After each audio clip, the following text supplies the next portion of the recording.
कभी सोचा है, एक फोन कॉल सिर्फ बातचीत नहीं बल्कि वक्त को भी जोड़ सकती है। एक ऐसी कॉल जो आज को कल से नहीं बल्कि 20 साल पुराने गुजरे हुए वक्त से जोड़ दे। और जब पास्ट बदलता है तो प्रेजेंट बिखर जाता है। यह कहानी है एक लड़की की जिसका फोन बजता है और उस कॉल के बाद उसकी जिंदगी कभी वापस नॉर्मल नहीं होती। कहानी की शुरुआत में हमें दिखाया जाता है कि सू यॉन अपने होम टाउन यानी अपने गांव वापस लौट आई क्योंकि उसे अपनी मां की देखभाल करनी थी जिन्हें कैंसर था। जैसे ही उसने दरवाजा खोला, उसके दिल में एक जानी पहचानी और अजीब सी फीलिंग आई। सू यॉन के दिल में एक ऐसा जख्म था जो कभी नहीं भरेगा। जब से उसके पिता की आग में मौत हुई थी, उसे हमेशा अपनी मां की लापरवाही पर गुस्सा आता था, जिसकी वजह से यह हादसा हुआ था। वो कई सालों से घर नहीं गई थी और घर आते समय उसका फोन खो गया। इसलिए उसने स्टोरेज रूम में ढूंढा और उसे एक पुराने जमाने का लैंडलाइन फोन मिला। लेकिन जिस आदमी को उसका फोन मिला था, उसका उसे वापस करने का कोई इरादा नहीं था और कॉल तुरंत काट दी गई। तभी अचानक लैंडलाइन फोन की घंटी बजी और सू यॉन ने तुरंत फोन उठाया। दूसरी तरफ से आ रहे अजीब शब्दों ने सू यॉन को हैरान कर दिया, लेकिन उस वक्त उसे कुछ भी अजीब नहीं लगा। उसने कभी सोचा भी नहीं था कि यह फोन कॉल उसकी किस्मत पूरी तरह बदल देगी। अगले दिन फोन फिर से बजा। दूसरी तरफ की लड़की यिनसू सू यॉन से मदद की गुहार लगाती रही। उसने अपने घर का पता भी दिया, लेकिन सू यॉन ने उसे बिल्कुल नहीं पहचाना। उसने लड़की से कहा कि दोबारा फोन न करे। उस रात एक अजीब आवाज ने सू यॉन को नींद से जगा दिया। वो सावधानी से देखने गई और पाया कि फैमिली फोटो नीचे गिर गई थी, इसलिए उसने दीवार में कीलें ठोंक दी। अजीब बात है, कीलों के जमीन पर गिरने की आवाज सुनने के बाद उसे दीवार में एक बड़ा छेद मिला। अंदर एक लंबी और डरावनी सीढ़ी थी। उसने पहले कभी ऐसा कुछ नहीं देखा था। जिज्ञासा में सू यॉन सीढ़ियों से लड़खड़ाते हुए नीचे उतरी। उसे डर था कि कहीं कुछ गड़बड़ न हो जाए। बीच में सिर्फ एक स्टूल था और कोने में एक बक्सा रखा था। वो आगे बढ़ी और घबराकर उसे खोला। उसने अचानक एक डायरी निकाली जिसमें 27 अगस्त 1999 को एक लड़की को उसकी मां द्वारा जलाए जाने का अनुभव साफ साफ लिखा था। जब वो उसे पढ़ने में डूबी हुई थी, तभी एक फोटो जमीन पर गिर गई। उसने वो फोटो उठाई और बगल वाले अंकल से उस बारे में पूछा।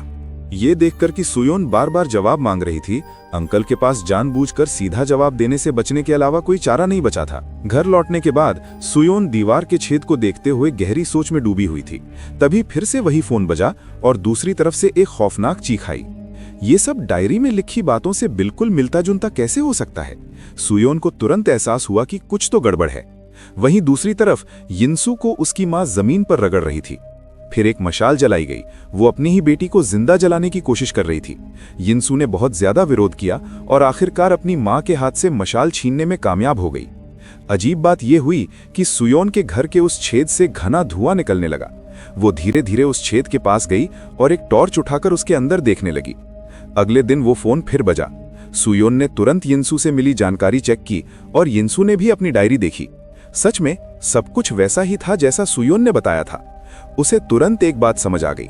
वे दोनों एक ही पते पर मौजूद थीं, एक ही घर में थे, लेकिन एक ही समय पर नहीं थे। यह सुनकर यिनसू दंग रह गई। अपना अंदाजा सही साबित करने के लिए सू यॉन ने अपना कंप्यूटर खोला और सालों पहले हुए प्लेन क्रैश के बारे में सर्च किया। डिनर के ठीक बाद टीवी न्यूज पर सच में उस एक्सीडेंट की खबर दिखाई गई। यिनसू हैरान रह गई और उसने तुरंत सू यॉन को फोन किया। अब यिनसू को उसकी हर बात पर पूरा यकीन हो गया था। उस दिन के बाद से वे दोनों हर दिन अलग अलग समय पर फोन पर एक दूसरे से बात करने लगे और धीरे धीरे बहुत अच्छे दोस्त बन गए। सू यॉन ने यिनसू को यह भी बताया कि उसके पैरों पर जो निशान हैं, उनका असल कारण क्या था। सीन बदलता है। अब तारीख है 21 नवंबर 1999। हुआ ये कि सू यॉन सुबह सुबह यिनसू के परिवार के घर रहने आ गई थी। यिनसू के परिवार ने तुरंत पहचान लिया कि यह बच्ची सू यॉन ही है। फिर सू यॉन को कॉल किया गया। जैसे ही रिसीवर से वही जानी पहचानी आवाज सुनाई दी, वो रो पड़ी। उसके आंसू उसके अंदर की खुशी को साफ बयान कर रहे थे। अचानक यिनसू के दिमाग में एक ख्याल आया। ये कहकर वो चुपके से दरवाजे से बाहर निकल गई। थोड़ी कोशिश के बाद वो आखिरकार कामयाब हो गई और धमाके से ठीक पहले उसने दरवाजा खोल दिया। ठीक उसी पल साल 2019 में सू यॉन के पैरों के निशान रहस्यमयी तरीके से गायब हो गए। तभी से इतिहास फिर से लिखा गया। सू यॉन का घर टूटे हुए शीशे की तरह जोर से हिला। वो जला और फिर से जुड़ गया।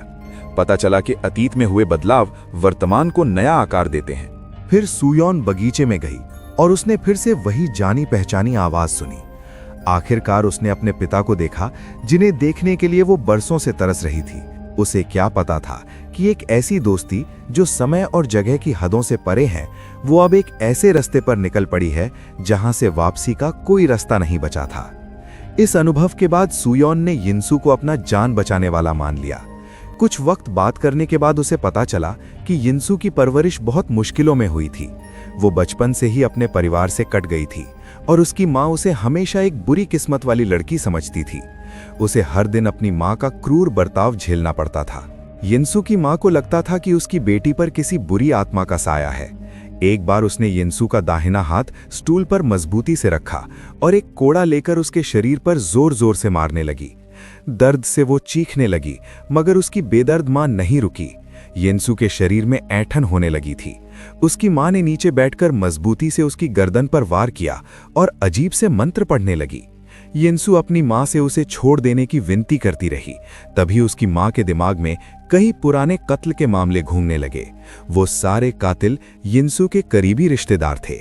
बस तभी से माँ ने यिनसू को जान से मारने का इरादा कर लिया था।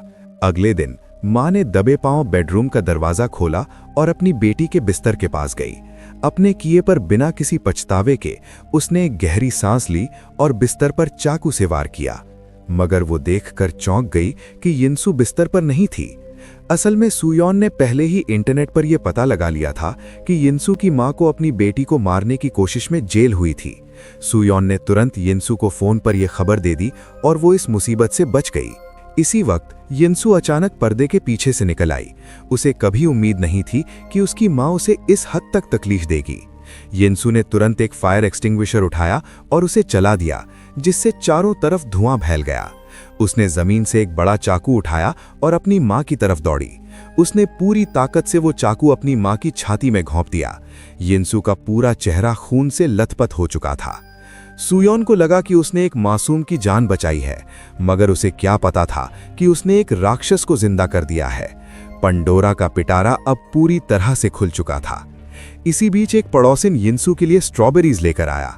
यिनसू का नया अवतार देखकर वो हैरान रह गया। यिनसू मुस्कुराते हुए उसे घर के अंदर ले आई। पड़ोसी ने फ्रिज खोला, लेकिन अंदर से बहुत गंदी बदबू आ रही थी। फ्रिज में रखा एक काला बैग उनका ध्यान खींच रहा था। जैसे ही उन्होंने बैग खोला, अंदर एक इंसानी उंगली दिखी। पड़ोसी डर के मारे पीछे हट गए। इस वक्त यिनसू वहीं खड़ी ये सब देख रही थी और उसके चेहरे पर एक अजीब सी खुशी थी। लोग उस पर गुस्सा थे, लेकिन उसने सरेंडर करने के बजाय गुस्से में फायर एक्सटिंग्विशर निकाल लिया। उसी समय 2019 में सुयोन के पास वही पड़ोसी स्ट्रॉबेरीज डिलीवर करने आए थे। वो दोनों बात कर ही रहे थे कि अचानक आसपास सन्नाटा छा गया।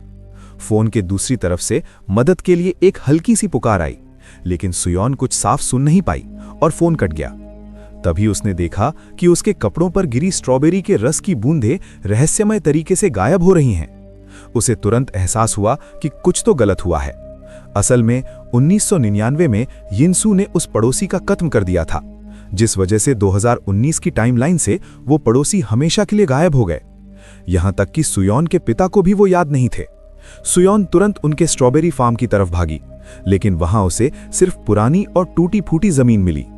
जब वो पूछताछ के लिए पुलिस स्टेशन गई तो उसे पता चला कि उन अंकल की हत्या यिनसू ने ही की थी और असली यिनसू जेल में है। सुयोन ने तुरंत यिनसू को फोन किया और सीधे पूछा कि क्या उसने ही उसकी मां और अंकल को मारा है। यिनसू ने बिना डरे अपना जुर्म कबूल कर लिया। उसने सुयोन को धमकाया कि वो चेक करे कि पुलिस को उसके खिलाफ क्या सबूत मिले हैं। यिनसू ने सुयोन के पिता को एक बार्गेनिंग चिप की तरह इस्तेमाल किया, यानी उनकी जान का सौदा किया। सुयोन डर के मारे कांप रही थी। उसने तुरंत फोन काट दिया। यिनसू बार बार फोन करती रही, लेकिन सुयोन ने कोई जवाब नहीं दिया। इसी बीच 1999 में सुयोन और उसके पिता यिनसू के घर पहुंच गए। यिनसू ने बदला लेने का एक खौफनाक रास्ता ढूंढ लिया था और देखते ही देखते 2019 में सुयोन के पिता उसकी आंखों के सामने से गायब हो गए। ये समय और जगह का एक क्रूर नियम है। अगर आप अतीत को बुरी तरह बदलते हैं तो उसका नतीजा तुरंत वर्तमान को छीन लेता है। सुयोन बेबस थी, उसके आंसू रुक नहीं रहे थे। उसका आलीशान घर पल भर में एक पुराने खंडहर में बदल गया। फर्श पर हर जगह लिखा था, सुयोन फोन उठाओ। तभी फिर से उस रहस्यमयी फोन की घंटी बजी। सुयोन के पिता के गायब होने की वजह ये थी कि उसने यिनसू की कॉल का जवाब नहीं दिया था। अब यिनसू ने सुयोन की मां की जान का सौदा किया। शर्त यह थी कि सुयोन उसे वो सबूत ढूंढने में मदद करे जिस वजह से पास्ट में उसे जेल हुई थी। यिनसू ने उस वक्त कत्ल में इस्तेमाल किया गया चाकू ठीक से ठिकाने नहीं लगाया था, जिस पर उसके फिंगरप्रिंट्स और खून के धब्बे रह गए थे। लेकिन अब सुयोन भी बदला लेने का प्लान बना रही थी। उसे सालों पहले हुए एक धमाके के बारे में पता चला। उसने ढूंढ निकाला कि वही चाकू की दुकान उस इलाके में थी जहां वो धमाका हुआ था। जैसे ही उसे डिटेल्स मिली, उसने यिनसू को हमेशा के लिए खत्म करने का फैसला कर लिया। सुयोन ने सोचा था कि उसका प्लान काम कर गया, मगर यिनसू इतनी आसानी से हार मानने वाली नहीं थी। अचानक मौके पर एक बहुत बड़ा धमाका हुआ। जब सुयोन को लगा कि यिनसू उस धमाके में मर चुकी होगी, तभी वही रहस्यमयी फोन फिर से बजा। फोन के दूसरी तरफ से एक छोटी बच्ची की चीख सुनाई दी। पता चला कि यिनसू उस धमाके में बच गई थी। अब वो सुयोन को धमकी दे रही थी। उसने उबलते हुए पानी की धार निकाली और उसे छोटी सुयोन के ऊपर डाल दिया। 2019 में खड़ी सुयोन को वही दर्द महसूस हुआ और वो तड़पकर जमीन पर लौटने लगी। यिनसू की लगातार धमकियों के आगे सुयोन के पास कोई रास्ता नहीं बचा था। मजबूरन सुयोन ने पुलिस स्टेशन की खिड़की तोड़ी और डेटाबेस में उस चाकू की लोकेशन ढूंढ निकाली जो यिनसू के खिलाफ सबसे बड़ा सबूत था। सुयोन से जानकारी मिलते ही 1999 में यिनसू ने तुरंत उस चाकू को ढूंढकर मिटा दिया। जैसे जैसे अतीत से सबूत मिटाए जा रहे थे, वैसे वैसे वर्तमान के रिकॉर्ड से वो सारी जानकारी धुंधली होकर गायब होने लगी। सुयोन को एहसास हुआ कि सब कुछ बदल रहा है। उसका टूटा फूटा घर फिर से हिलने लगा और पल भर में वापस एक शानदार हवेली में बदल गया। मगर ये हवेली अब उसके लिए एक कैद खाना थी। जब सुयोन निराश हो चुकी थी, तभी अतीत से उसे बचाने एक फरिश्ता आया। वो उसकी मां थी। लेकिन कहानी यहां खत्म नहीं होती। अब जो होने वाला है वो फिल्म इतिहास का एक बेहतरीन पैरेलल यूनिवर्स सीन है। एक ही कमरे में दो अलग अलग टाइमलाइंस में एक साथ दो लड़कियों का पीछा किया जा रहा है।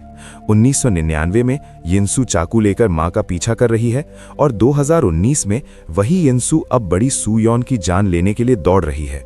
यिनसू के हमले से बचने के लिए सुयोन और उसकी मां दोनों अलग अलग समय में एक ही कमरे में छुप जाती हैं।